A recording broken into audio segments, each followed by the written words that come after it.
Olá, boa tarde, sejam muito bem-vindos ao BMC Stock desta quinta-feira. Eu sou Isabela Takaki, eu e Hanna Beltrão estaremos juntas nas próximas horas com as principais informações do mercado financeiro no meio do dia.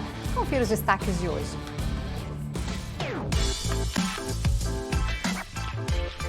Vale e Samarco assinam um acordo de cooperação para aprimorar atividades de produção de minério de ferro da Samarco, que se encontra em recuperação judicial.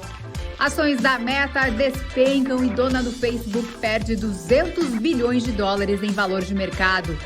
Ambipar adquire empresa canadense para se expandir na América do Norte. Essas e outras notícias a partir de agora no BMC Stock. Meio-dia e 42 pelo horário de Brasília. A gente começa o estoque de hoje com o meu boa tarde para minha companheira de bancada, Hanna Beltrão. Boa tarde, Hanna. Oi, Isa, boa tarde para você, boa tarde a todos que estão de olho aqui no BMC Stock, de olho nas notícias do mercado financeiro. E a gente vai, trazer essas notícias aí que estão movimentando o mercado no meio do dia, já que hoje é dia 3 de fevereiro, estamos aí na quinta-feira, quintamos por aqui.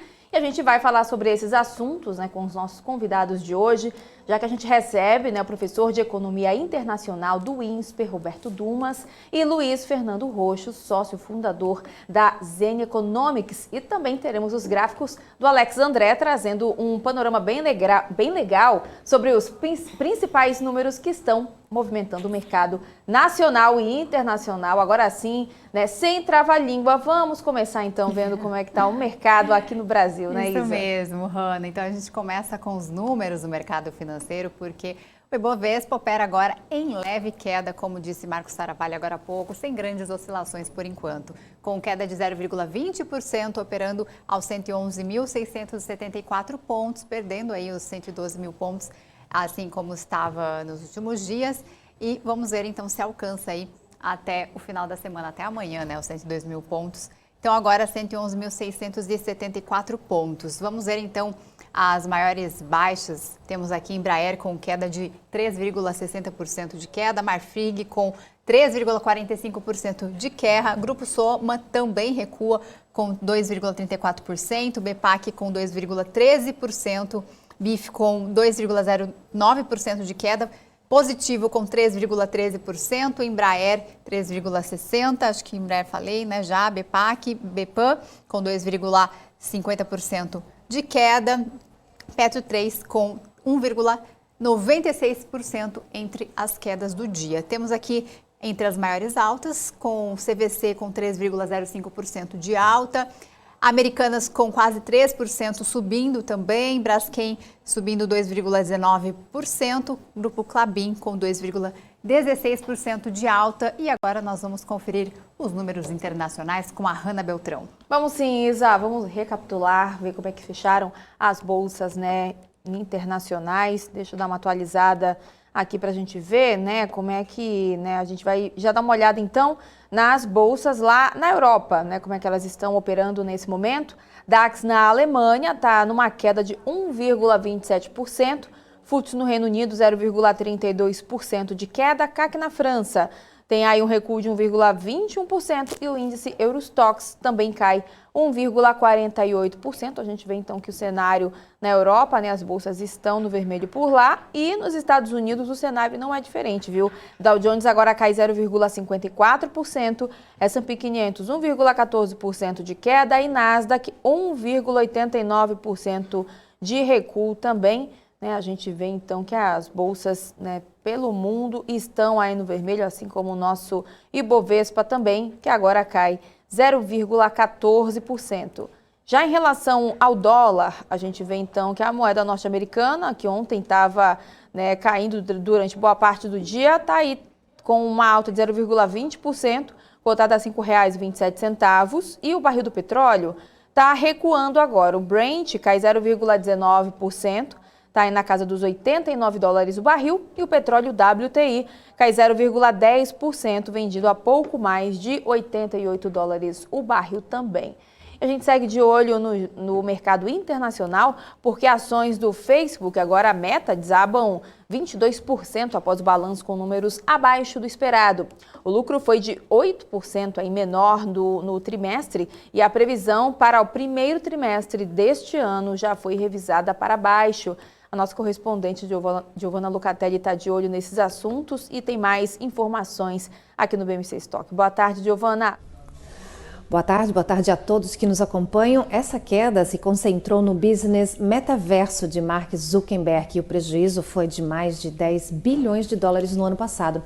E as perdas continuam. A Meta, a empresa controladora do Facebook, revelou pela primeira vez as finanças de sua divisão Reality Labs em seu relatório de ganhos do quarto trimestre de 2021. Este é o segmento da empresa encarregado de construir a visão do CEO Mark Zuckerberg para o metaverso. Também inclui receita de hardware como o headset de realidade virtual da MetaQuest da empresa. Como esperado, o Reality Labs relatou perdas maciças e crescentes de mais de 10 bilhões somente no ano passado. As perdas para o ano passado estão alinhadas com o que Zuckerberg disse que esperava investir no Reality Labs. E segundo a empresa, as perdas provavelmente só aumentarão neste ano. Construir o metaverso não é barato, disse ele. As perdas também prejudicaram a lucratividade geral da Meta no ano. A empresa teria tido mais de 56 bilhões em lucros durante todo o ano passado, se não fosse pelo Reality Labs. A Giovana está acompanhando os números que saíram da Europa e tem mais detalhes desse número, né, Giovana? O Banco da Inglaterra eleva os juros no primeiro aumento consecutivo desde 2004. Os mercados esperavam amplamente o aumento da taxa de 25 pontos base que o Comitê de Política Monetária votou por unanimidade e que leva a principal taxa bancária para meio ponto percentual, enquanto o Banco Central se esforça para conter a inflação crescente. O banco deu um pontapé inicial nos aumentos das taxas em dezembro, elevando a sua principal taxa de juros para 0,25%, de sua baixa histórica de 0,1%. Lembrando que o Banco da Inglaterra impôs nesta quinta-feira aumentos consecutivos das taxas de juros, como eu falei, pela primeira vez em 2004, e iniciou o processo de aperto quantitativo. Para o PIB de 2022, a projeção é de positivos 3,75%, contra uma previsão de 5% em novembro. O comitê espera que a inflação anual acelere acima de 7,5% ao baixo desemprego, aumento dos salários e também da energia. Para o PIB de 2022, a projeção, como eu falei, positivo 0,75%, contra aquela previsão de 0,5% que nós tivemos em novembro. E claro, a gente acompanha os reflexos deste número nos papéis e nas bolsas pelo mundo. Com vocês. Lucatelli, pelas informações do mercado, informações internacionais. Bom, e agora eu vou conversar com o professor de economia do INSPER, Roberto Dumas, que está todas as segundas e quintas-feiras aqui com a gente para repercutir dados aí e informações do mercado e do cenário econômico. Olá, muito boa tarde, professor. Muito obrigada pela participação mais uma vez aqui com a gente nesta quinta-feira. Obrigado, Hanna. Obrigado, Isa. Sempre um prazer estar aqui com vocês. Professor, gostaria de começar comentando, né, sobre a reunião do Copom de ontem, né? Ontem o Banco Central subiu aí os juros pela 8ª vez para 10,75% ao ano. Qual que é a sua opinião aí dessa alta? O Banco Central deve continuar subindo juros quando vemos que se trata aí de um choque de oferta? Veja, essa é uma discussão que muitos economistas, dependendo da vértice que eles estão falando, eles negam. Falam, olha, não adianta. Em certo ponto você tem razão, mas existe um ponto nevrálgico para ser explicado. O que acontece? Todo mundo fala o seguinte, não adianta puxar a taxa de juros, dado que você tem um choque de oferta. O que quer dizer? Veja, o aumento da taxa de juros não vai diminuir o preço da gasolina no mercado internacional, não vai diminuir o preço do grão no mercado internacional, não vai diminuir o preço do fertilizante no mercado internacional e nem vai fazer, entre aspas, chover no reservatório, que graças a Deus já voltou a chover, mas tivemos a bandeira roxinha. Em partes, isso é verdade. Só que se o Banco Central não puxa a taxa de juro, ele vai permitir que os agentes econômicos utilizem a dispersão desse aumento para toda a cadeia. O que eu quero dizer sem tanto economismo? Vamos pensar um comerciante. Qualquer coisa que ele faça, vamos pensar, um pasteleiro. Ele teve um aumento da energia elétrica, ele teve um aumento da gasolina para transportar a Kombi dele, etc. Se os juros não forem aumentados, o que vai acontecer? Ele vai sentir o campo livre para repassar esse aumento de preço para toda a cadeia de consumidores. Então, o que é economia? Economia é trabalhar com escassez e maximizar o bem-estar da maioria da população, não das minorias gritantes. Então, faz sentido, sim, subir taxa de juro, mesmo que você esteja num choque de oferta. Claro que o impacto não chega a ser tão grande se fosse um choque de demanda, mas você precisa, porque senão você vai ter o caminho absolutamente livre para repassar qualquer aumento do choque de oferta para o consumidor final. E a obrigação do Banco Central, o que é? Controlar justamente a inflação e tentar, na medida do possível, trazer a inflação para a meta desse ano ou do ano seguinte. Então, essas discussões de que inflação de oferta não se deve mexer na taxa de juros, é que eu falo, já deveriam estar nas catacumbas da discussão de política econômica, porque, no final das contas, o que é preço? Preço nada mais é do que uma conjunção de demanda e oferta. Se eu tenho alguém para comprar, se eu tenho alguém para vender, o preço vai subir. Ou seja, se eu aumento a taxa de juros, eu faço com que aquele consumidor não seja capaz de aceitar o aumento de preço daquele cara que sofreu um aumento de preço por causa do choque de oferta. Então, essa discussão já devia ter acabado já há algum tempo. Então, o Banco Central está na linha correta. Claro, a dosagem, ele já falou que vai ter uma dosagem mais comportada, não vai ser mais 1,5, talvez 1,25, até menos, aí a gente precisa saber o que vai sair na ata, mas essa discussão já deveria estar encerrada, se deveria subir ou não em choque de oferta. Deveria sim, e o Banco Central está indo na direção correta. Boa tarde para você, né? Já que estamos em um ano eleitoral, um momento importante, né, para analisar as propostas econômicas dos candidatos, e alguns pré-candidatos à presidência da República comentaram sobre a independência do Banco Central. Ela é um fato importante ou seria um quarto poder da República, como alguns desses pré-candidatos já comentaram? Não precisa nem falar qual é o pré-candidato, todo mundo já sabe, né? Já está comentado isso daí, que falou, olha, tirar a independência do Banco Central é uma prioridade no meu governo. Isso é uma grande bobagem. Primeiro, se a gente for pensar, o Banco Central, per se, ele não é independente. Quem determina a meta da inflação não é o Banco Central.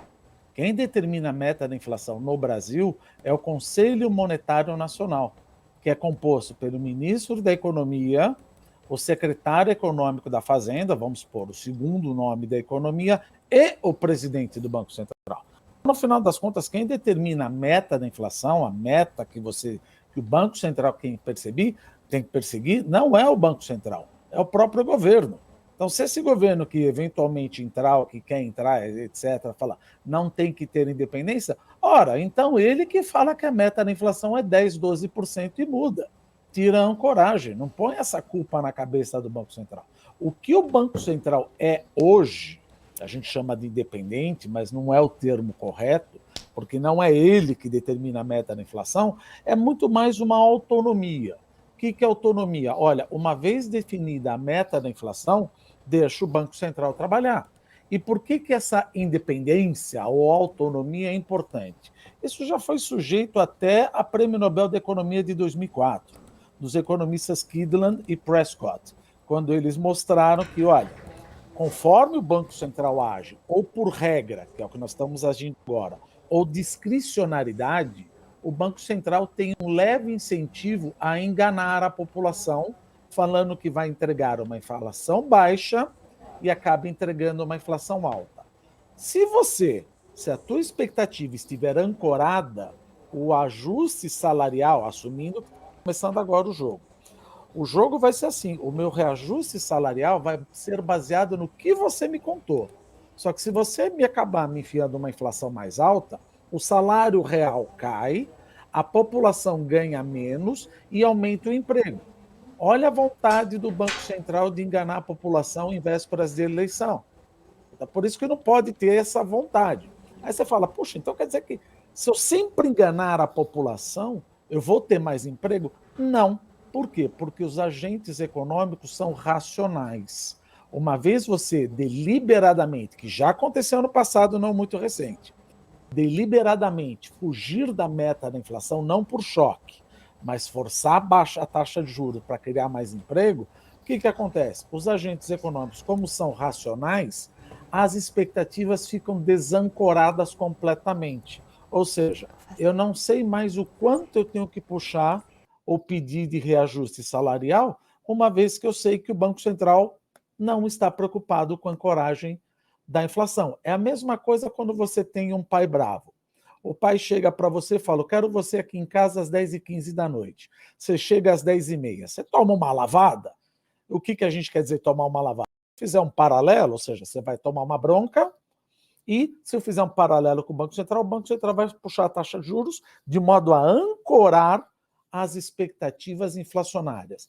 Ancorar a expectativa e a credibilidade da pessoa.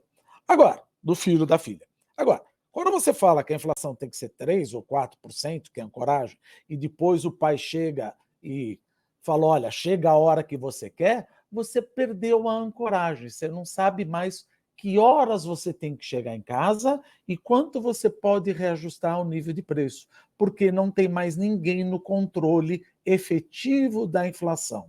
Isso já foi submetido, já é um paper acadêmico de 1977, que chama Dynamic Inconsistency, já está mais do que provado que a independência, entre aspas, pelo menos a autonomia, é importante para que nós não tenhamos uma influência política em momentos de inflação, que já aconteceu no Brasil e vimos o resultado disso. Então, de novo, é mais uma conversa ou uma alternativa ou um projeto político que, de novo, não tem a menor chance de dar certo, é um retrocesso completo na independência e nas instituições que nós estamos vivendo, nas instituições monetárias. Uma completa bobagem. Professor, eu vou dar uma boa tarde aqui para o pessoal do nosso chat, porque eles já começaram a fazer perguntas aqui para você. Boa tarde aqui, pessoal, Rui das Neves, Fabrício. Eu vou fazer uma pergunta aqui do Goldwill, que ele faz para o professor. Ele quer saber o que seria pior, aumento da inflação ou queda do consumo? Veja, isso é uma outra falácia pelo seguinte. Existe economia o que a gente chama neutralidade da moeda no longo prazo. Não existe essa dicotomia entre aumentar o consumo e inflação. No curto prazo, é verdade. Nós vamos ter que ter, eventualmente, uma queda da demanda, porque depois o preço cai e a oferta monetária real também cai. Então, é importante deixar claro o seguinte, o Banco Central não é responsável e não consegue mexer no nível de atividade econômica do país no longo prazo, apenas no curto prazo. Faço uma analogia. Você acabou de dar uma festa muito doida na tua casa. O que o Banco Central vai fazer? Ele vai entrar como se fosse a limpeza. Eu vou limpar, vai ser uma coisa chata, eu vou trazer tristeza, porque ninguém gosta do cleaning crew chegando, mas eu estou limpando, ancorando as expectativas dos agentes econômicos para que eles possam fazer o business plan, o plano de negócio e crescer novamente. Então, é errado achar que o Banco Central é responsável pelo aumento da atividade econômica no longo prazo. Existe, obviamente, já mais do que provado, neutralidade da moeda no longo prazo. Ele segura a taxa de juros, ou melhor, sobe a taxa de juros, isso restringe o consumo, volta a inflação, ancora as expectativas e todo mundo consegue fazer o plano de negócios normalmente, a inflação volta a ser ancorada e o Banco Central volta com a taxa de juros. Então, a única coisa que ele está fazendo, ele não está perseguindo o aumento do crescimento, ou o crescimento econômico. Ele está apenas limpando a casa para que os agentes privados possam ter uma casa limpa e ancorada nas expectativas para ter o crescimento econômico. Então, de novo, é uma falácia achar que o Banco Central é responsável no longo prazo pelo crescimento econômico per se. Ele limpa a casa para que os agentes estejam à vontade e com as expectativas ancoradas para fazer os investimentos. Veja, lembra da minha época?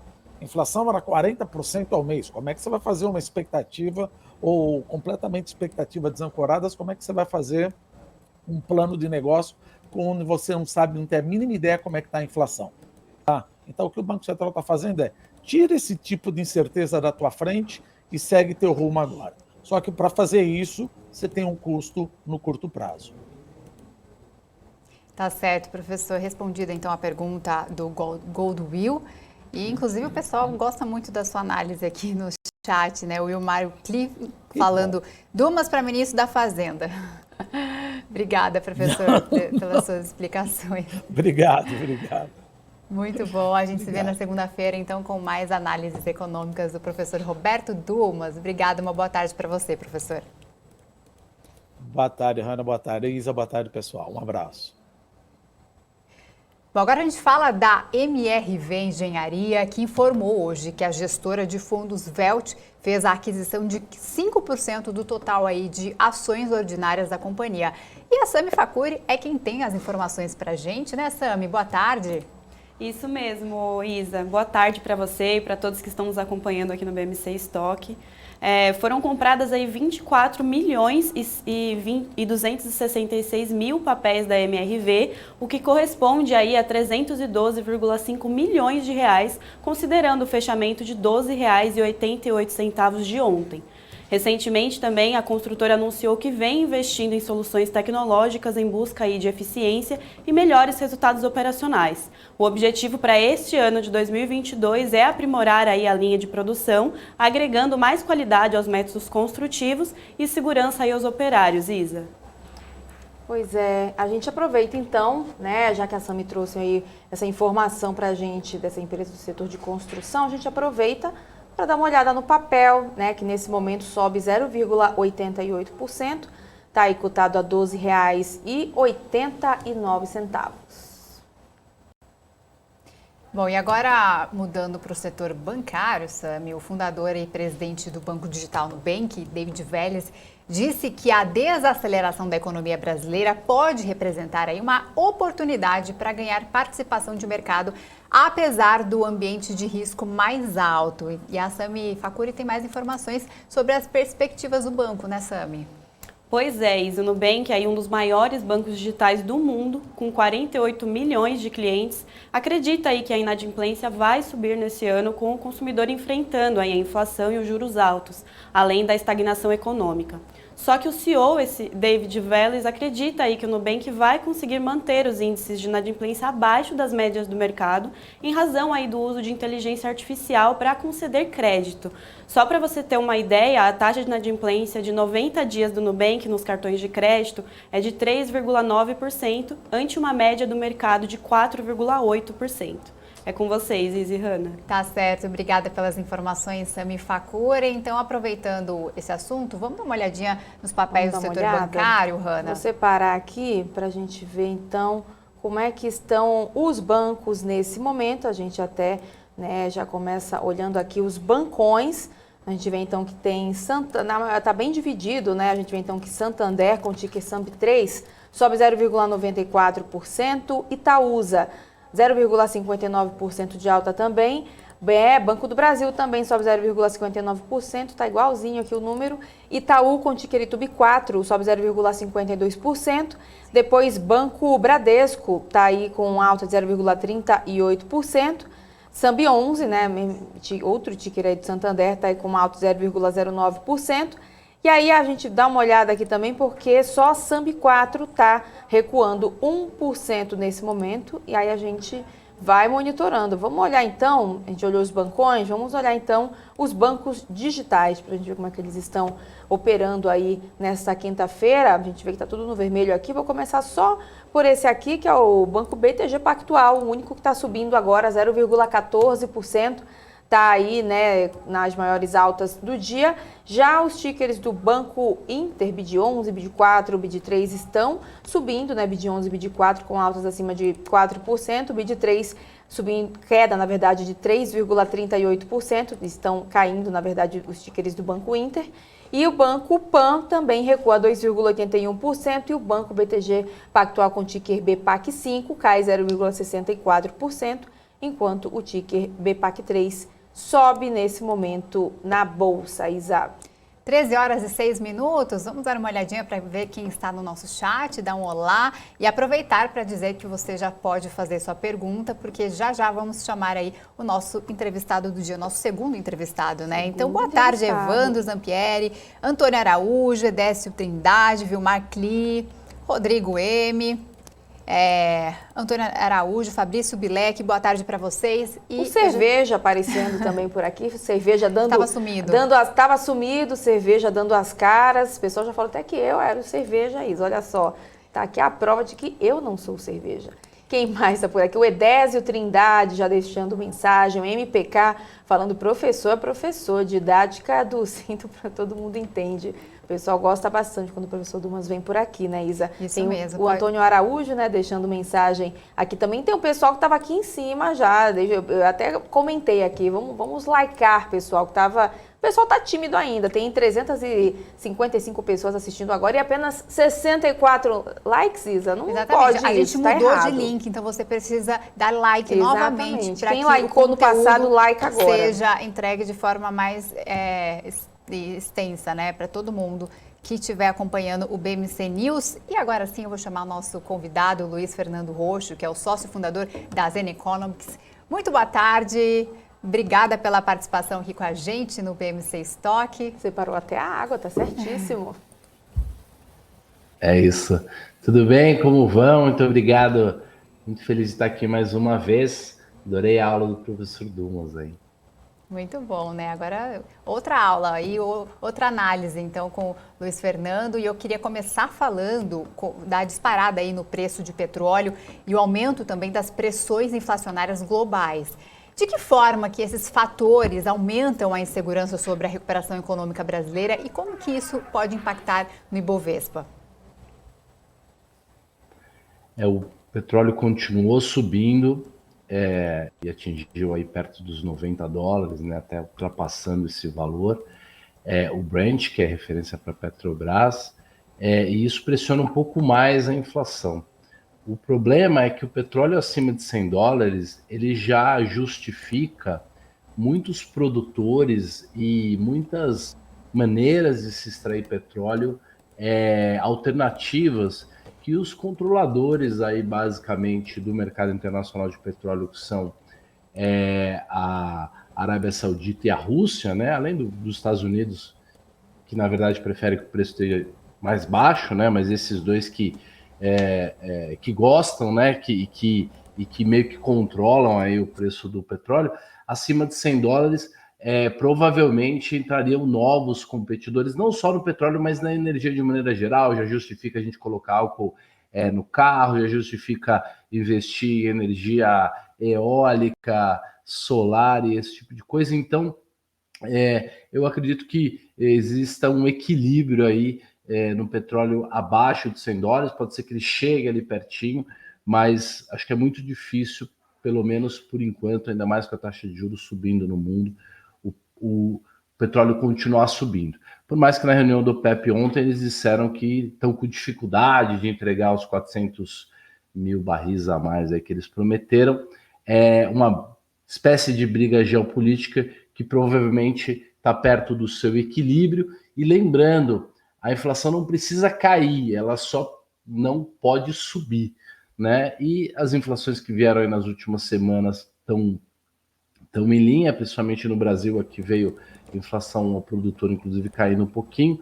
Então, eu acho que não tem mais tanta pressão assim na inflação, o preço da energia, a não ser que nós tenhamos algo fora do radar ou algo de baixa probabilidade, como é o caso da Ucrânia, né, de ter de fato uma guerra na Ucrânia, ou também como o caso da gente ter... Desculpa, gente. Ligou o microfone. Desliguei para gente. Legal. Então, além da guerra da Ucrânia, é um péssimo negócio para a Rússia, né? As ações, o rublo já vem caindo bastante. E normalmente guerra de petróleo, como a gente teve várias vezes no Golfo, também algumas coisas com relação a Israel, mas principalmente Kuwait, Iraque, tudo que a gente viu nos últimos 20, 30 anos, quando a guerra é deflagrada, costuma cair o preço do petróleo depois. Então, eu acredito que a pressão inflacionária já chegou no seu limite aí, e a gente não vê nenhum indicador muito grande de tensão no mercado, indicadores aí que antecipam a volatilidade. Uhum. E com a decisão do Copom, né, de aumentar os juros, sempre surgem aqueles vídeos e posts com o título Selic subiu, e agora, o que eu faço?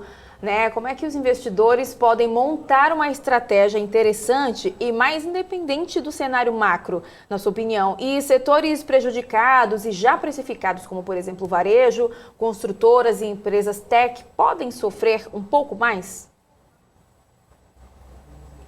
Olha, nós já estamos, depois da metade, nós já estamos indo para o final do ciclo de aumentos imaginado pelo mercado. Se você olhar, por exemplo, como está a curva, né, do DI, você vai perceber que estima-se ainda altas até a próxima reunião, março, maio, mas a gente não tem estimativa para agosto. Agosto já espera-se que o juro tenha subido o suficiente, e para o final do ano vê-se inclusive uma queda na projeção dos juros.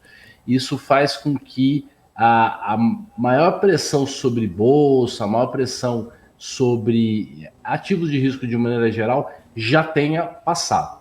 O problema é que os Estados Unidos não começou o seu ciclo ainda, está começando provavelmente na próxima reunião e no mês que vem.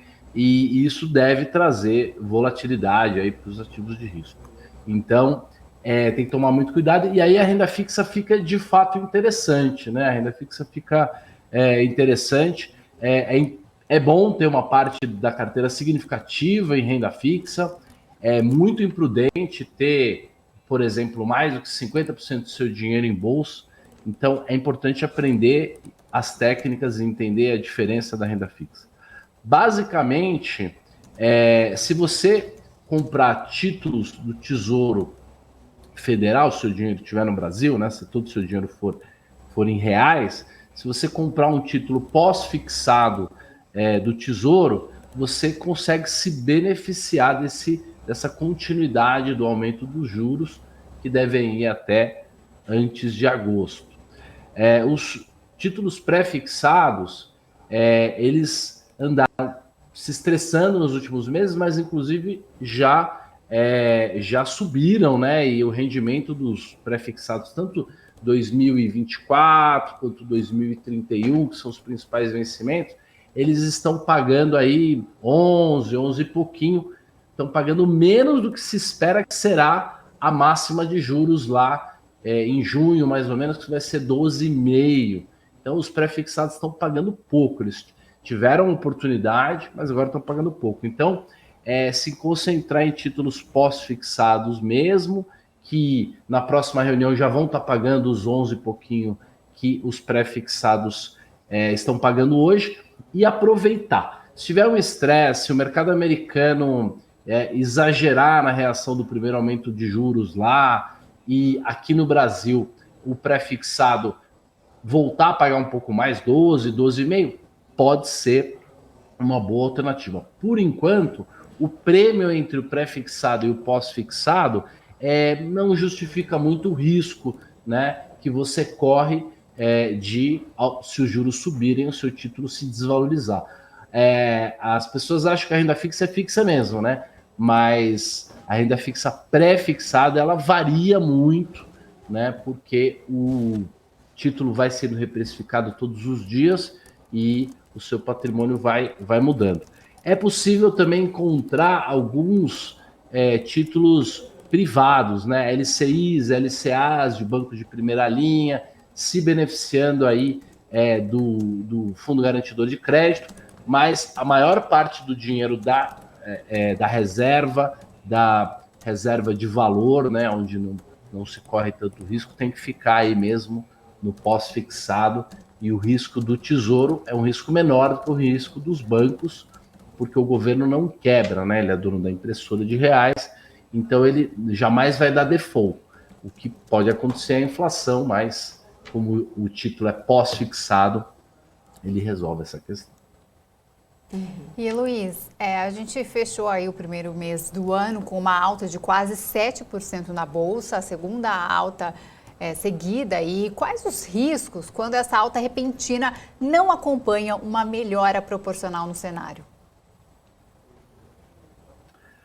Olha, o Brasil, o ano passado, foi o lanterninha, né? A gente teve a pior bolsa, a pior moeda, a gente teve que pagar, né, os nossos pecados aí.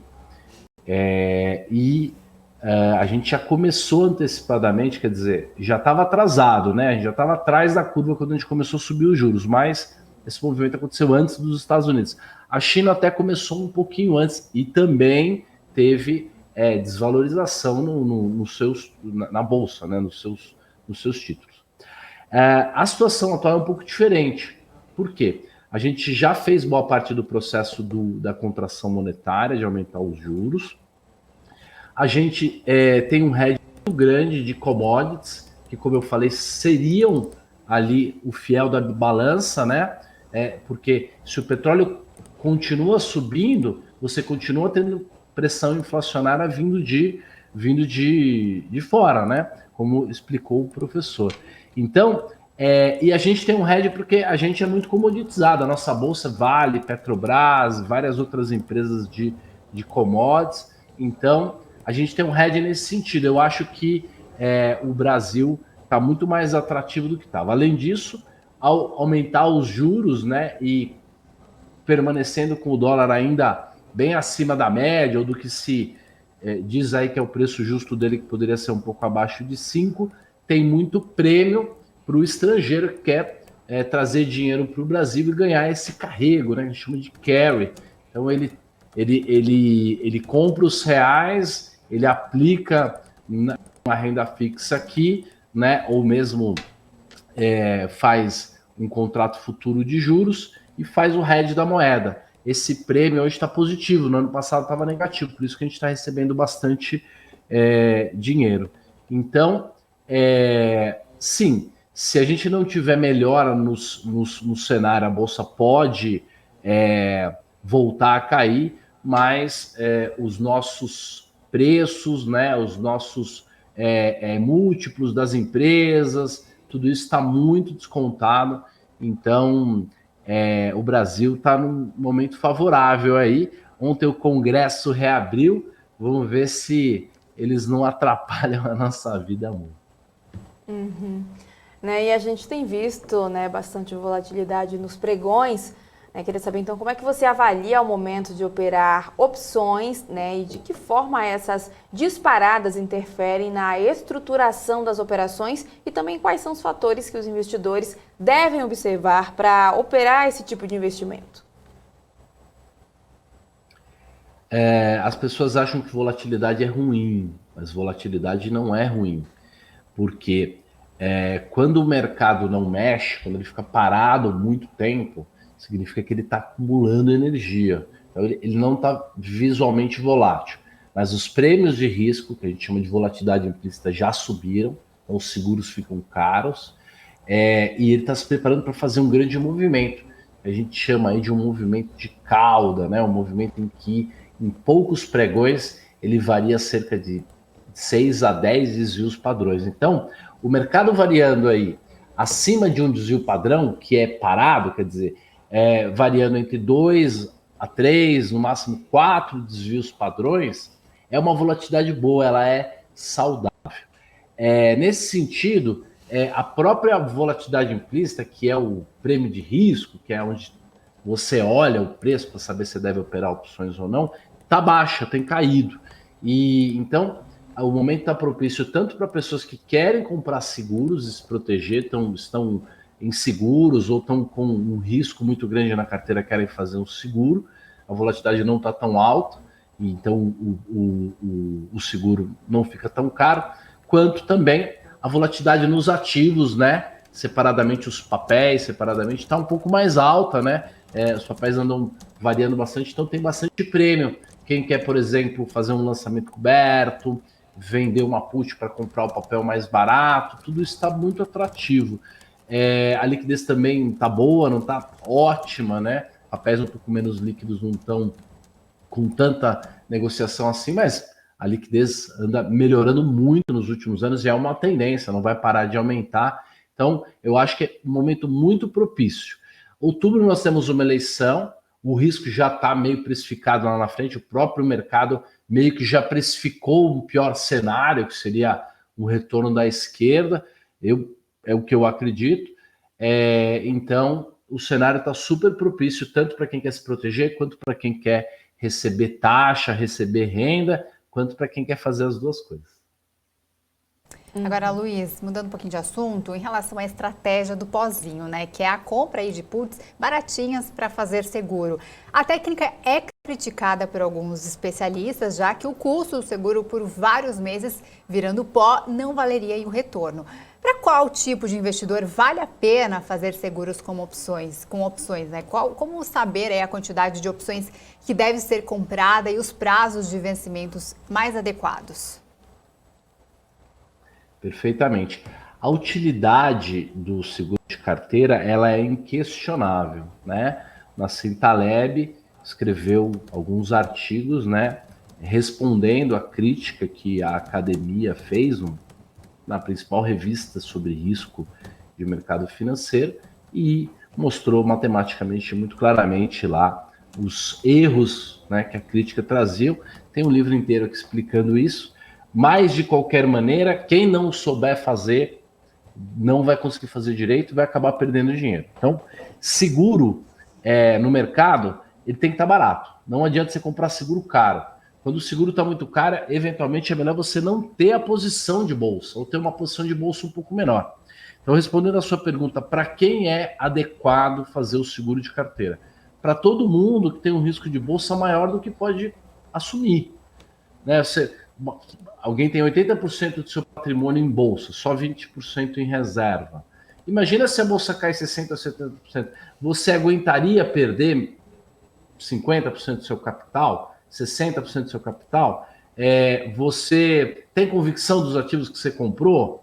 Então, para a pessoa que não suportaria o pior cenário que a bolsa pode trazer, essa pessoa precisa, junto com o portfólio, comprar um pouco de seguro. Mas não é sempre que o seguro está num bom preço. Além disso, não adianta comprar o seguro full. Eu vou fazer analogia com o seguro do carro para ficar mais fácil.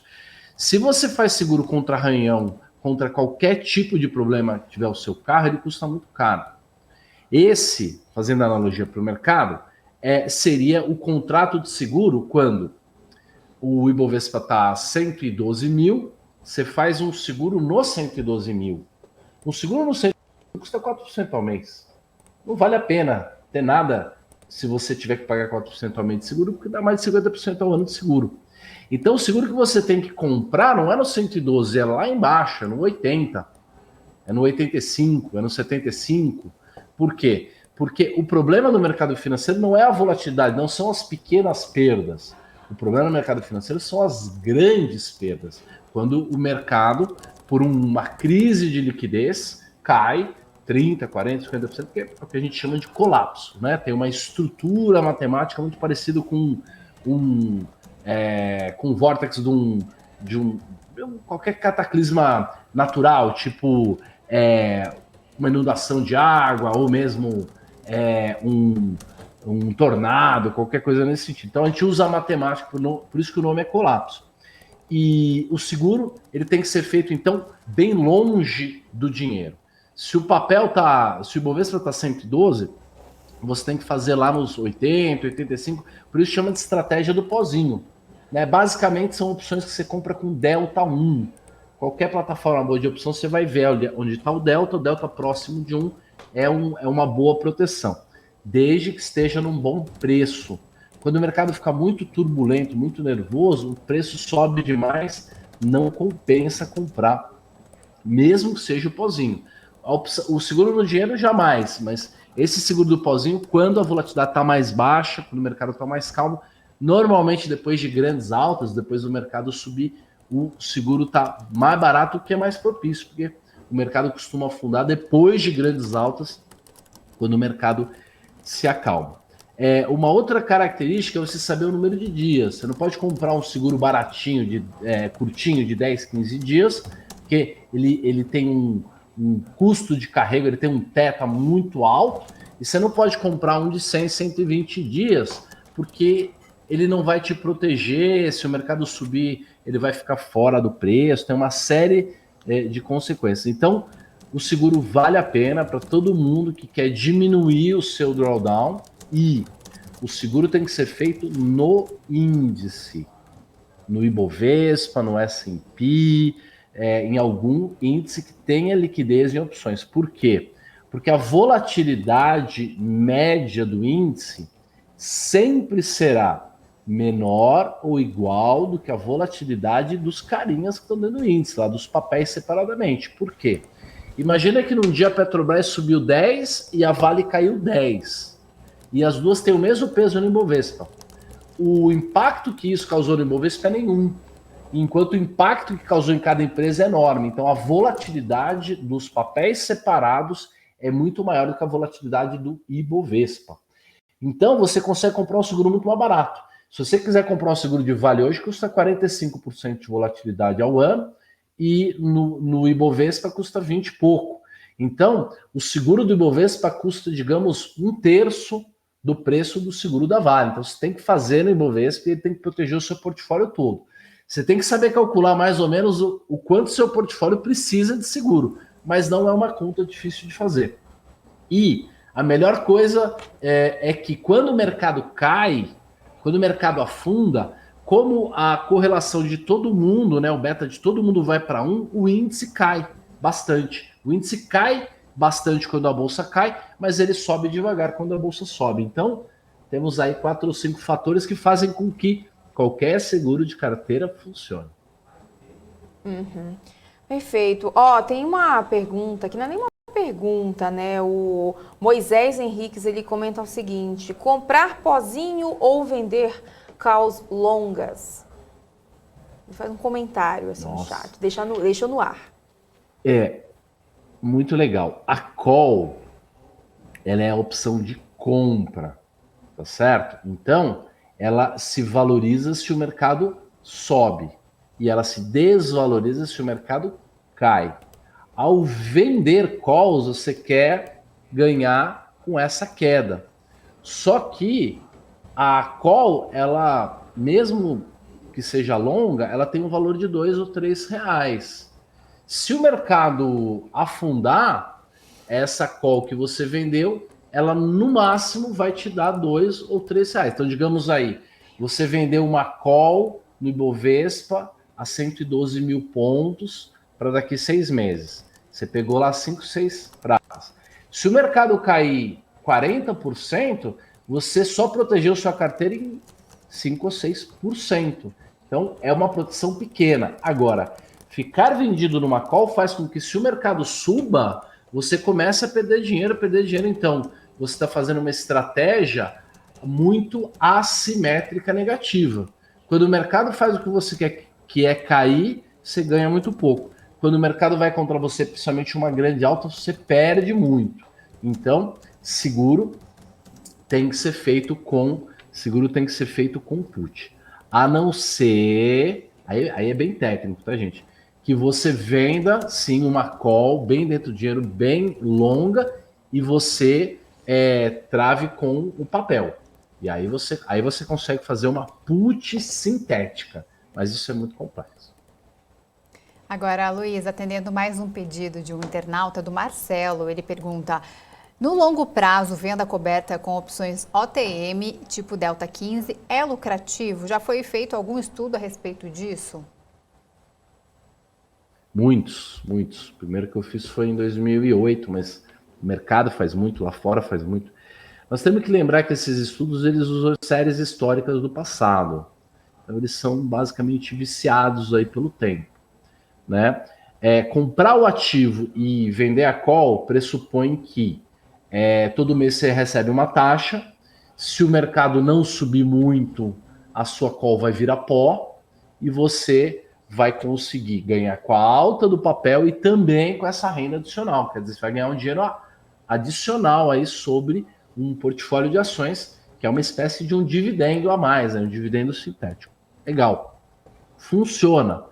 Porém, se você tem 500 ações da Petro e você lançar coberto 500 opções de Petro, tudo bem, com esse delta de 15, quer dizer, a Petro, digamos, está 30, você vai lançar no 32, 33, e se a Petro vai para 40 pratas? Você perdeu um upside de R$7. Você perdeu aquilo que a gente chama de opcionalidade. Você compra um portfólio de ações, você quer ter opcionalidade. Quando você põe uma venda coberta sobre o seu portfólio inteiro de ações, você põe uma rolha e aí você piora muito a tua simetria, que é aquilo que eu expliquei um pouco antes. O ideal, então, seria sim, você pode fazer lançamento coberto de call, mas faz um lançamento coberto parcial. Você tem 500 ações da Petro, vende 200. Se o mercado subir demais, putz, vai ser fácil você fazer sua rolagem. Você rola para 300 e você está tranquilo. Mas se você vendeu a carteira toda e o mercado sobe na sua cara, você piora muito porque você tem upside. Além disso, os estudos indicam que a melhor venda de put teria sido, né, de call, aliás, teria sido não essa de delta 15, mas uma de delta um pouco mais próxima, um pouco mais gordinha, pegar um pouco mais de taxa, 20, 25, 30 de delta.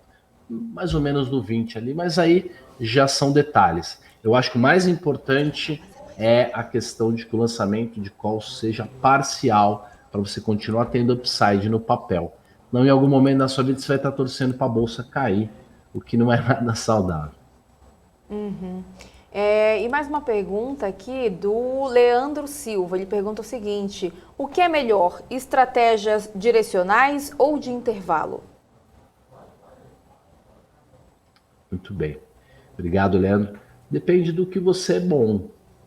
Se você tem uma boa maneira de descobrir a direção do mercado, não é algo simples, você pode usar macroeconomia, você pode usar informações de notícias, e você pode usar gráficos, análise técnica, ou até uma coisa mais quant, como eu falei para vocês aí. A gente tem uma equipe quant aqui, a gente calcula a sensibilidade que o mercado tem, a gente calcula a entropia, energia acumulada. Então, existem boas ferramentas para você descobrir o direcional. Por exemplo, você pode fazer um trading following, que é o quê? Você usa análise técnica, pode usar médias, é bem simples, tem um monte de gente que ensina. Se o mercado começa a andar, aí você entra e você ganha aí numa tendência, você não precisa acertar a direção. Você simplesmente, o gráfico vai fazer isso para você. Agora, se você tiver um período muito grande, meio errático, se esse papel sobe um pouco, cai um pouco, sobe um pouco, você vai perder tanto esses stops que não vai justificar o seu trade follow. Mas muita gente ganha dinheiro com isso. Então, se você for bom de direcional, vá no direcional. Se você, por exemplo, for bom de análise de empresa, você gosta de balanço, você gosta de resultados, você gosta de estudar os juros, você pode fazer um portfólio mais fundamentalista. Aí você vai ganhar dinheiro com a primeira dimensão do mercado, que é a relação preço-valor. Você vai achar o valor, quanto vale aquele ativo, você vai olhar o preço do mercado e você vai fazer uma arbitragem. Se você descobriu que aquele cara vale muito mais do que ele está custando, do que o preço dele no mercado, você vai comprar. Senão, você não vai comprar e eventualmente você pode até vender. Então, você está usando a primeira dimensão do mercado financeiro. A segunda é essa do timing. É você usar análise técnica, você usar indicadores que possam te dar a direção. A terceira é a volatilidade, que aí não é o caso. E a quarta seria a macroeconomia. Você também pode estudar a macroeconomia para descobrir, olha, agora os juros vão começar a cair, vão fazer a curva lá em agosto, que eu expliquei para vocês, então a bolsa vai começar a subir, então você pode entrar numa operação direcional. Então, vai depender daquilo que você é bom. Existe uma outra maneira, um outro regime de ganhar dinheiro, que é o tal do retorno à média, que é o quê? Você também pode usar retorno à média com análise técnica, fundamentalista, segunda dimensão aí do mercado time. Como é que você faz? Você coloca bandas de Bollinger, por exemplo.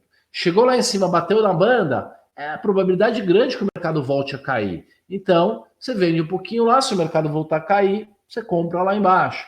Então, é ganhar dinheiro com retorno à média. Na bolsa, a primeira dimensão, que é a relação preço-valor, é você só comprar alguma coisa que está muito, muito barato, porque subiu demais, porque você vai esperar cair, porque o mercado vai retornar à média, ou alguma coisa que caiu demais, depois de uma crise, pô, tá muito mais barato do que vale, então eu vou comprar porque vai retornar à média. Então, você precisa estudar, praticar e ver aquilo que funciona melhor para você. Luiz, a gente tem mais uma pergunta aqui, do Patrick Assis. Ele está perguntando sobre o rendimento do fundo Polyface, né? Não sei se você, se você puder responder essa pergunta. Polyface é o meu fundo de investimento. Posso? Vocês estão me ouvindo? Eu estou ouvindo um eco aqui. O Polyface é o meu fundo de investimento. A gente tem uma asset, a gente trabalha com inteligência artificial, é um projeto de longuíssimo prazo. A gente acha que em 2 ou 3 anos todos os fundos do mundo vão utilizar inteligência artificial, machine learning, vão usar esses indicadores de entropia que a gente tem. O resultado do último ano e meio não é um resultado muito bom, né? A bolsa caiu nos últimos meses, a gente está com cerca de 20% acumulado de perda, mas não é um fundo para olhar o passado, é um fundo para olhar o futuro. Se você entende ciência, finanças e tal, vai lá e escuta a nossa ideia e você vai gostar. Mas a gente não está captando também no momento, né? E os cotistas que estão lá, inclusive, vão se tornar nossos sócios. Então, acho que é o meu maior projeto da minha vida, e acho que vocês vão ouvir falar demais do Polyface no futuro, mas o resultado de curto prazo tem sido um resultado negativo, como muitos fundos. Ô Luiz, eu vou chamar aqui para a nossa conversa também o Alex André, que já está aqui na tela com a gente, para participar esse é meu amigo. Junto com você aqui do BMC Stock. Boa tarde para você, Alex. Boa tarde, Isabela, Hanna, Roxo. Eu sou um grande fã do Roxo, eu acompanho ele já faz muitos anos, então estava ouvindo aqui ele representando aqui na BMC News, falei, não pode deixar de falar com o Roxo, né? Boa tarde, Roxo, tudo bom aí? Bem demais, e você, Alex? Maravilha, é bom falar contigo. Eu já vou te dar parabéns aí, né? Eu sei que você está aí, quem acompanha o Roxo nas redes sociais, né? Está sempre ali publicando bastante conteúdo, né? Inclusive até falando ali do dia a dia, né? Bem bacana os seus posts, ô Roxo, bem legal. Ô Roxo, deixa eu só fazer uma pergunta aqui, inclusive a Isabela estava até falando anteriormente que eu estava acompanhando, em questão do petróleo, mas é mais no seguinte sentido, assim, né? Lá fora, a gente vê todo aquele contexto, né? Uma demanda muito alta, né? Uma oferta mais baixa, né? Tudo aquele contexto que você até mesmo elucidou, o cenário macro. Mas o investidor, que ele quer se expor, né? Em relação a petróleo lá fora, né? Existem opcionalidades que ele pode se expor, não diretamente em ações, por exemplo, eu não quero investir em Petrobras aqui, né? Lá fora, ele tem essa opcionalidade de investir, por exemplo, em opções, enfim, algum instrumento lá fora, que até mesmo você pode utilizar talvez no Polyface, enfim, que você utiliza aí dentro de casa? Sim. A gente só faz mercado brasileiro por enquanto, por conta do CVM, Ambima e tudo mais. De qualquer maneira, carregar um contrato futuro de petróleo não faz sentido, a não ser de fato que você descubra que está numa tendência, como a gente falou do tema anterior. Porque no longo prazo você está com estoque. É que nem você comprar um galão de petróleo e deixar aqui na sua casa, é estoque. Ele não tem rendimento, tá certo? Tudo que não tem rendimento não tende a subir no longo prazo. Então o petróleo vai tender a ficar mais ou menos por aí, a não ser que ele tenha uma tendência. Então você precisa ter uma tese, estar convicto de que o petróleo é um bom negócio e comprar o petróleo. Então, investir de maneira indireta, como falou o Alex, por exemplo, você tem um ETF nos Estados Unidos que é o XLE, que é um ETF de energia. Ele é super líquido, ele tem as principais empresas de energia, petrolíferas, tudo lá dentro desse ETF, e ele tem opções líquidas. Então você, por exemplo, Se você acha que chegou meio atrasado no petróleo, aí ele já está num preço um pouco alto, mas vai continuar tendo a tendência. Você pode comprar cotas desse ETF super líquido e você pode vender uma call fora do dinheiro, 15%, 20% fora do dinheiro, ou meia call, né, fazer um lançamento coberto parcial. Você pode, por exemplo, falar, eu acho que o XLE, o petróleo, a energia, não vai subir mais tanto, mas pelo menos não vai cair. Você pode, além de comprar um pouco dessas cotas, pode vender um pouco de put, porque aí se o mercado cair, se o petróleo cair, você compra mais barato. Então existem várias e várias ferramentas, instrumentos para você investir. E como o Alex falou, por que de maneira indireta é legal? Por que eu vou investir num ETF de energia ao invés de diretamente no petróleo? Porque lá tem as empresas que se beneficiam do petróleo e geram lucro. Então, elas geram caixa, elas têm fluxo de caixa. Então, se a gente acreditar que tendência petróleo e energia forte nos próximos anos, essas serão as empresas mais beneficiadas. Lembrando que a gente vem de um rally no petróleo e o XLE já subiu bastante aí nas últimas semanas. Legal, Roxo, muito obrigado, viu, Isabela? Tem mais alguma pergunta, Alex? Não, vou deixar o Roxo, liberar o Roxo aí por hoje. Tá certo, muito obrigada pela participação, Luiz Fernando Roxo, que é sócio fundador da Zen Economics. Obrigada pela participação, boa tarde para você. Eu que agradeço, tudo de bom, sempre me chamem aí que eu voltarei. Tá certo, bons negócios para você, Luiz. Bom, e agora a gente continua aqui na tela com o Alex André, porque é hora das análises e dos gráficos dele, né? Então, Alex, o que você tem pra gente hoje? Legal, Isabela. Bom, a gente tem diversos pontos aqui que a gente sempre aborda aqui toda semana. E eu vou continuar comentando, né, esse cenário macro, né, principalmente desse primeiro gráfico, né, que a gente vai colocar aqui na tela. Deixa eu só ver se passa aqui. Vou pedir só para o time aqui, Isabela e Hanna, para colocar aqui na tela, que eu estou passando aqui, não está transmitindo a nossa tela aqui, tá? Só para ver se está tudo certo. Deixa eu só ver aqui. Tá. Um segundinho que o pessoal já vai colocar aí. Beleza, deixa eu só ver se eu consigo aqui. Os seus gráficos. Enquanto isso, a gente fala, né, que o nosso convidado que estava... repercutiu muito. Nossa, o pessoal comentou bastante aqui. Ainda tinha muitas perguntas, desculpa, pessoal, mas nosso tempo encerrou, né? A gente não conseguiu fazer todas, mas logo mais Luiz Fernando vai voltar aqui com a gente. Com certeza. Para repercutir mais sobre o cenário econômico, para falar mais sobre mercado financeiro e vocês aí poderem fazer mais perguntas para ele. Agora, sim, eu acho que já deu certo aqui os gráficos do Alex André, então ele volta aqui para mostrar para vocês o que ele separou hoje, né, Alex? É isso aí. Vamos colocar aqui em tela cheia, então. A gente vai trazer o primeiro gráfico que a gente fala em relação, né, ao yields, né, ou seja, títulos negativos, um ponto bem interessante que eu estava falando na semana passada, para quem nos acompanha, que o valor de mercado da dívida com rendimento negativo despencou mais de 40% desde novembro para 7,8 trilhões de dólares. Tá? A gente está falando ali meros 120 bilhões, né, mais ou menos aí, acima do mínimo atingido, que foi no dia 19 de março de 2020, que foi o último, né, grande ciclo ali em relação, começou até um grande aumento em relação a títulos negativos. Porque a gente está vendo um influxo em relação a esse número, ou seja, um movimento inverso.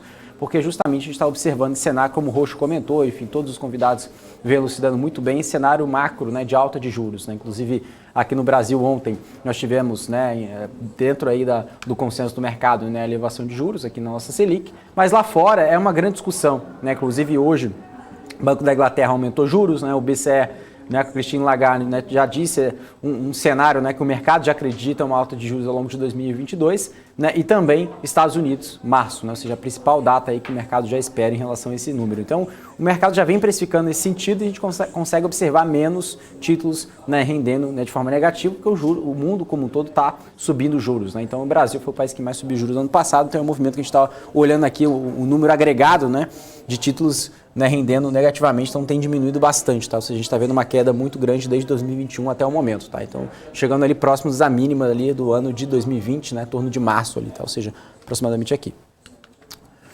Bom, aí o que a gente coloca como interessante esse número, né? A gente está falando sobre inflação, que é o ponto que faz os bancos centrais subirem os juros. Não é só o ponto principal, né? Mas é a principal vertente que os bancos olham, os bancos centrais olham para decidir, né, se os juros vai manter ou se vai cortar os juros, se vão subir os juros. Agora a pauta do mundo inteiro é a elevação de juros. E nesse gráfico aqui a gente consegue colocar uma perspectiva lá na Europa, né? A gente consegue observar que principalmente a maior parte, né, em relação, né, ou seja, no peso da inflação, a gente está vendo aqui nessa barra, né, amarela, que é a barra de transporte, ou seja, por que a parte de transportes? Porque a gente vê o combustível, como o Roxo falou, ou seja, em patamares muito altos, né, e isso transcende na parte de transportes, né, ou seja, com custos mais altos repassados para o consumidor, e a gente consegue observar, né, que continua a inflação na Europa persistente ainda de uma forma muito elevada, né? Qual era o discurso, não só nos Estados Unidos, mas na Europa como um todo, que seria transitório, né? Até a questão do Covid, que a gente nunca vivenciou isso anteriormente. Então, é um ciclo que todos pensavam que seriam transitório, agora não demonstrou que seriam bem assim, né? E agora a gente consegue observar, né, essa inflação ainda persistindo e traz aí até uma dúvida em relação a quando isso pode se aliviar de certo ponto e qual deve ser o tom do aperto monetário para tal. Tá?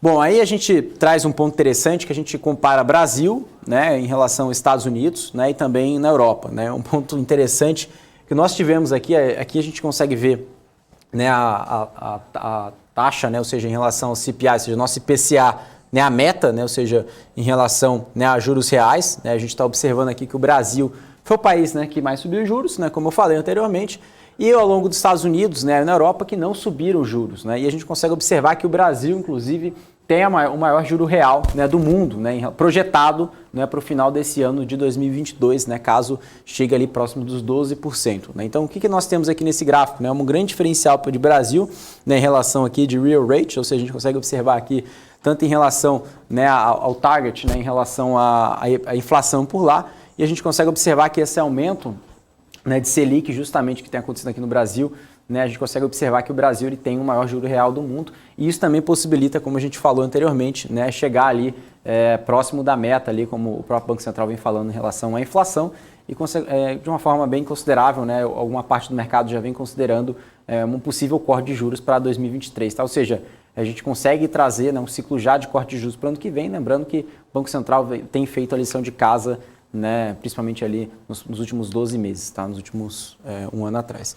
Bom, aí esse gráfico aqui que é interessante, esse gráfico a gente consegue pegar desde 1995, tá? Esse gráfico do JP Morgan, que mostra a perspectiva, né, de default, né? Ou seja, a perspectiva não só de default de pagamento de dívida, mas todo um basket, né, que o JP Morgan faz, que ele traz um cenário de probabilidades, né, que pode ocorrer uma possível recessão, né, daqui a 12 meses, daqui a um ano. Né? Ou seja, então ele tem diversas probabilidades que ele roda no modelo, entre default, no pagamento de dívida, até mercado de equity, enfim, diversas probabilidades, e eles apontam um nível percentual, né, quanto, né, um mercado, principalmente norte-americano, pode chegar, né, numa possível recessão nos próximos 12 meses. Tá? E esse modelo do JP Morgan, né, utilizando todos os indicadores econômicos e utilizando também como base, né, o S&P 500, né, nessa linha aqui mais vermelha, e também utilizando aqui, né, a base da curva de juros, a gente consegue enxergar que está próximo de 18%.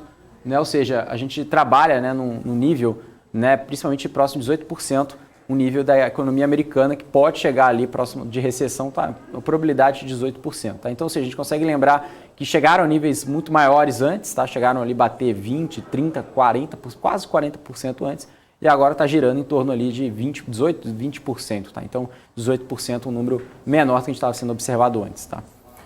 Bom, aí vamos passar aqui para esse gráfico, né, que a gente consegue observar, né, o valor gasto, né, agregado pelo consumidor nos Estados Unidos no cartão de crédito, né, lá nos Estados Unidos. Então, o que a gente traz esse gráfico aqui? Né? Nessa linha, né, azul, a gente consegue entender, né, o principal gasto, né, em relação ao nível, né, principalmente ali o pré-pandemia, né, ou seja, a gente tem ali os 2 anos atrás, né, nessa linha azul aqui, e nessa linha vermelha a gente consegue ver, né, ou seja, a mudança entre o pré-Covid, ou seja, entre o pré-Covid e agora, os gastos do consumidor em cartão de crédito estão quase 3% abaixo do nível pré-pandemia. E quando a gente compara com uma janela maior, 2, 3 anos atrás, a gente consegue observar que ainda tem uma diferença grande, tá? Uma diferença ali entre um pouco mais de 10%, tá? Ou seja, diferença nível pré-pandemia, né? Ou seja, um pouco antes da pandemia, está praticamente no 0 a 0. Se a gente comparar numa janela maior, ainda tem uma parcela de gastos no consumidor que ainda não foi recuperada, tá? Ou seja, mesmo a economia americana mais aquecida, a gente consegue observar alguns números que já vêm, né, despontando de uma forma negativa ali no curtíssimo prazo. Então,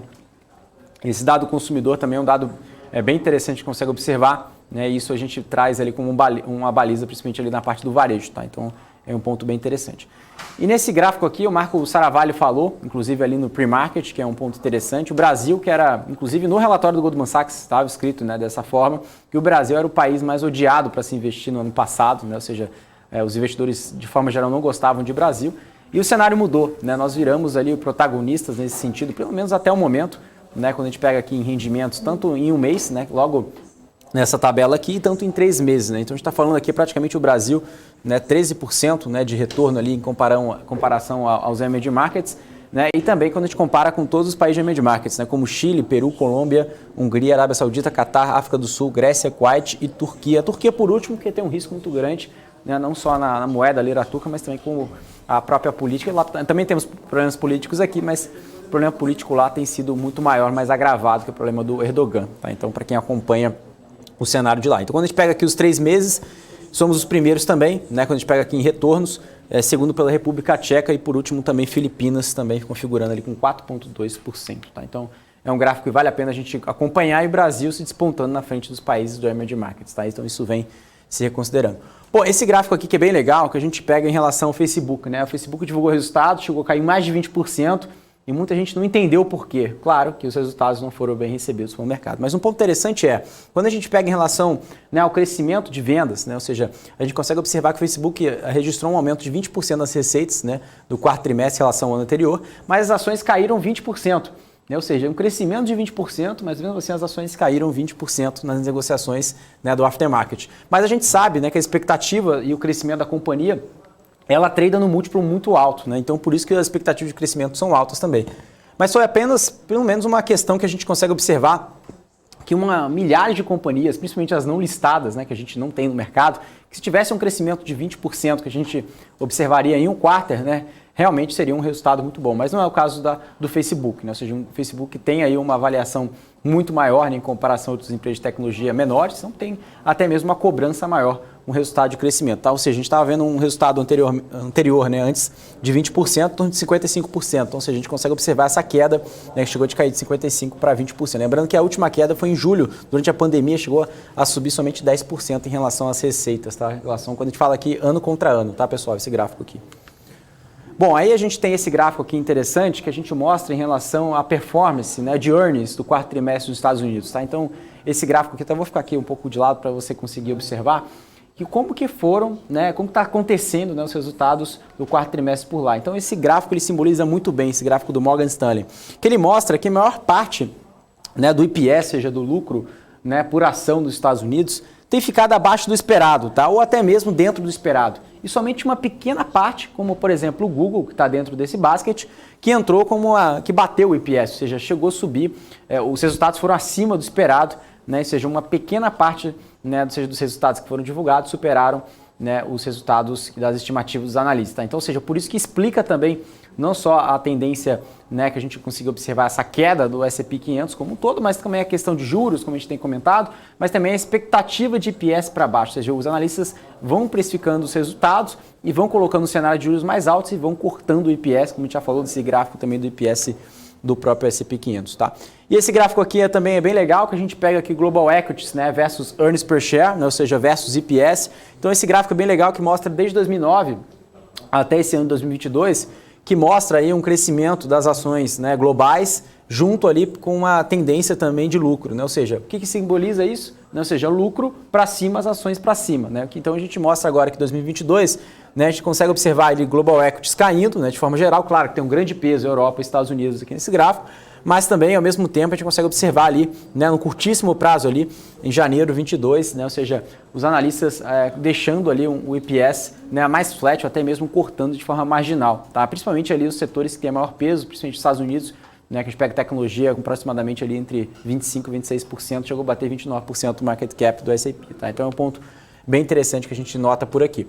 E quando a gente fala aqui do CPI, né, lá nos Estados Unidos, né, a gente pega aqui o CPI House, né, ou seja, a gente pega o modelo, né, do Goldman Sachs, né, o que ele precifica em relação à inflação, né, ao consumidor americano, né, ou seja, ele coloca que atualmente a gente está em torno ali de 5%, né, desse indicador. Mas o Goldman Sachs espera que pode chegar próximo de 4%, ou seja, talvez o pior já deve ter passado e precificando aumento de juros, ou seja, com esse aumento de juros, a inflação talvez se arrefeça, esse cenário né, americano também. Então a gente fala em relação à inflação melhora nesse sentido, tá? Então, ou seja, é uma projeção, né, que a gente tem nesse gráfico, né, ou seja, essa projeção que diminui em relação à inflação, claro, imputando, né, a perspectiva de output, né, de aumento aí de a questão do aceleração do tape, né, retirada de estímulos e também aumento de juros que traz esse reflexo, tá bom? Então esses são os principais gráficos de hoje. Hanna e Isabela sempre para atualizar todos os investidores aqui ao cenário macro. Tá certo, obrigada, Alex. Até amanhã. Obrigado, até mais. Tchau, tchau. Bom, vamos seguindo então, falando agora, né, da Vale, né, que a mineradora e a Samarco assinaram um acordo de cooperação para agilizar e também aprimorar as atividades de produção de minério de ferro da Samarco, que se encontra em recuperação judicial. Os detalhes a gente confere agora na reportagem. O acordo inclui uma série de contratos entre as duas empresas e envolve trocas de áreas de reservas minerais, acordos de compra e venda de minério e a otimização do uso de estruturas pela mineradora. Com isso, o acordo deve dar à Samarco um ganho de pouco mais de 5 bilhões de dólares em receitas líquidas em 20 anos, segundo estimativa feita pela companhia. A Samarco também espera antecipar de 2030 para 2028 o prazo para atingir 100% da capacidade produtiva. Desde o ano passado, a empresa opera com 26% da capacidade instalada. A mineradora, que tem a missão de finalizar todo o processo de reparação da barragem de Fundão e uma ação de recuperação judicial de 50 bilhões de reais, vai ter autorização para estudos e direito de aquisição de até 20 milhões de toneladas de minério de ferro. A Samarco estima obter um aumento de 10,9 bilhões de toneladas na produção de pelotas de minério de ferro e um aumento de 3,2 bilhões de dólares no fluxo de caixa livre desalavancado até 2042. O acordo agora está sujeito ao cumprimento de condições precedentes, incluindo a aprovação do juízo de recuperação judicial. O plano de negócio da Samarco para retomar o crescimento prevê investimento nesse ano de 1,2 bilhão de dólares em sustentação do negócio, retomada gradual das operações, infraestrutura geotécnica e cava de germano. O próximo estágio de expansão será em 2026, quando prevê atingir 14 milhões de toneladas. Bom, a gente aproveita então para dar uma olhada no papel aqui da mineradora, né? A gente consegue dar uma olhada que Vale está subindo 0,45%, está aí sendo comercializada a R$ 86 o papel. A gente aproveita também para olhar o setor, né, como um todo, já que tem Vale subindo, tem também Semin subindo 0,28% e Bradespar sobe 0,11%. Já nas quedas tem Ferbasa caindo 3,22%, Usiminas cai 2,04%, Aura Minerals cai 1,15% e também tem CSN recuando 0,33%, Gerdau, né, GGBR4 cai 0,73% e tem também Goal 4 recuando nesse momento aí, caindo um pouquinho mais, 0,17%. Isa. Bom, e na temporada de resultados de balanço, a Cielo voltou aí a surpreender com uma alta de 98% no lucro líquido consolidado em 2021. O valor chegou em 970,5 milhões de reais, quase dobrou aí em relação ao ano anterior e foi impulsionado pela expansão na vertente de antecipação de recebíveis e pela melhora no desempenho das subsidiárias. Mas os dados podem não ser assim tão animadores. Em 2020, a Cielo fechou o ano com uma queda de 68,3% em seu lucro líquido, com apenas 490,2 milhões de reais acumulados contra 1,5 bilhão registrado em 2019. Uma distância de mais de 54% em relação ao resultado do ano anterior e do período aí pré-pandemia. Mas vale destacar que a empresa tem reportado um crescimento aí nos últimos 5 trimestres consecutivos, com alta de 13% entre outubro e dezembro, na comparação com o trimestre imediatamente anterior. Então vamos dar uma olhadinha para ver como estão os papéis da Cielo, né, Hanna? Vamos dar uma olhada, né? Estava caindo agora há pouco aí mesmo, Isso. com 13% de alta no lucro líquido do quarto trimestre, né? Como que estão os papéis agora? Vamos olhar então, Isa, olhar como é que estão os papéis aqui. Deixa eu minimizar aqui. A gente já separou aqui, já consegue dar uma olhada. Só pedir para o pessoal no Twitter colocar aí na tela para a gente conseguir acompanhar bem bonitinho. Cielo agora, vou até atualizar aqui para ver se tá ok, mas tá ok sim. Cielo está recuando 3,43%, com papel aí a R$ 2,25, né? Que já pode ser um reflexo aí dessa informação, né, Isa? Exatamente. Agora a gente fala da PagSeguro, que divulgou a prévia, operacional do quarto trimestre e registrou 456 bilhões de reais em volume processado no ano passado. O número representa um crescimento de 97% em comparação a 2020, quando foram processados 231 bilhões de reais. Na adquirência, o volume cresceu 56%, atingindo 252 bilhões. Se desconsiderarmos o montante transacionado no auxílio emergencial, que chegou no fim do ano passado, o crescimento anual foi de 60%. O quarto trimestre de 2021, o PagSeguro processou 147 bilhões de reais em transações, frente a 83 bilhões no mesmo período de 2020, o que representa um crescimento de 76%. Sem levar em consideração, então, o auxílio emergencial, o PagSeguro processou 79 bilhões no quarto trimestre de 2021, 48% a mais do que os 53 bilhões no mesmo período de 2020. A companhia não revelou ainda quando vai divulgar o seu balanço. Então vamos dar uma olhadinha antes de encerrar o estoque no mapa do calor aí para ver como está o índice, o dólar, olhar com a tudo Hanna completinho. Beltrão. Deixa eu separar aqui, que eu abri, acabei fechando, a gente olha de novo. Bovespa agora, vou até colocar aqui bonitinho para a gente ver com marca d'água e tudo.